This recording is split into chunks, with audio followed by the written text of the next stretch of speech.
পশ্চিম তীরের ১৩টি ইহুদি বসতি এলাকার স্বাধীনতা অনুমোদন করল ইসরায়েল।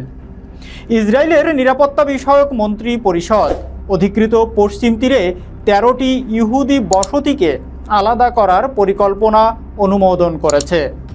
অর্থমন্ত্রী বেজালেল স্ট্রোটিস জানিয়েছে, এইসব বসতি শেষ পর্যন্ত স্বাধীন স্বীকৃতি পাবে।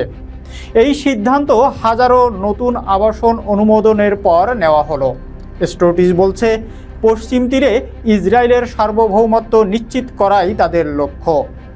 ২০২৩ সালের ৭ই অক্টোবর হামাস ইসরায়েলে হামলা চালানোর পর পশ্চিম তীরের নিয়ন্ত্রণ হস্তান্তরের বিরোধিতা জোরদার করেছে ইসরায়েল।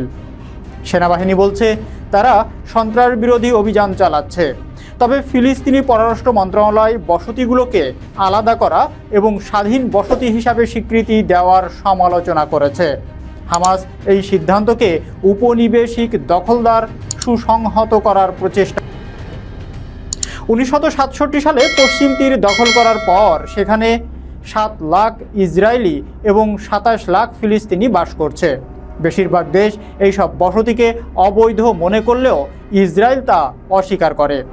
ডোনাল্ড ট্রাম্পের প্রেসিডেন্ট থাকার সময় বসতি স্থাপনের পক্ষে রাজনীতিবিদরা উৎসাহিত হয়েছিলেন। স্ট্রোটিস দীর্ঘদিন ধরে পশ্চিম তীরে ইসরায়েলের সার্বভৌমত্বের পক্ষে অবস্থান নিয়েছেন।